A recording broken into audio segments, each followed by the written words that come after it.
বাবার সামনে একের পর এক বল স্টাম্পে লাগালেন তাসকিন, আর সেটা দাঁড়িয়ে থেকে দেখলেন তাসকিনের বাবা। ছেলের ফিরে আসাটাই তো দ্রুত চায়। শুধু তাই নয়, তাসকিনের প্রত্যেকটা বোলিং ভালোভাবে পর্যবেক্ষণ করে দেখেন, যেন কোচের ভূমিকায় পালন করলেন। এমনকি আবার ট্রেনারের সাথে সাথে নিজেও তাসকিনকে পরামর্শ দিলেন। তাসকিন প্রায় নিয়মিতই একাডেমি মাঠে আসেন অনুশীলন করতে, তবে এদিন বাবাকে সঙ্গে নিয়ে আসেন নিজের অনুশীলনে। টাইগারদের পেস বোলিংয়ের নেতা তাসকিন আহমেদের দুঃসময়ে তার বাবাই যেন মেন্টর হিসেবে দায়িত্ব পালন করলেন। একাডেমি মাঠে দাঁড়িয়ে থেকে ছেলের পুরো অনুশীলন দেখলেন।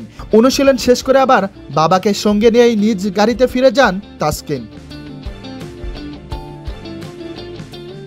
টাইগারদের পেস বোলিংয়ের নেতা তাসকিন তার পায়ের গোড়ালির হার বৃদ্ধির কারণে ঘরের মাঠে জিম্বাবুয়ে সিরিজে খেলতে পারেননি।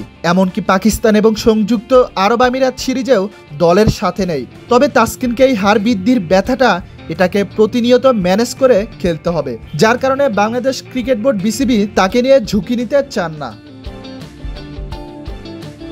আগামী মাসে শ্রীলঙ্কা খেলতে যাবে লিটন শান্তরা, সেই সিরিজে হয়তো থাকবেন তাসকিন। এই তো কয়েকদিন আগে মিরপুরে গণমাধ্যম কর্মীদের সাথে কথা বলার সময় তাসকিন বলেন, সত্যি বলতে আমি শ্রীলঙ্কা সফরকে লক্ষ্য করছি। ওই সিরিজে প্রত্যাবর্তনের ব্যাপারে খুবই আশাবাদী।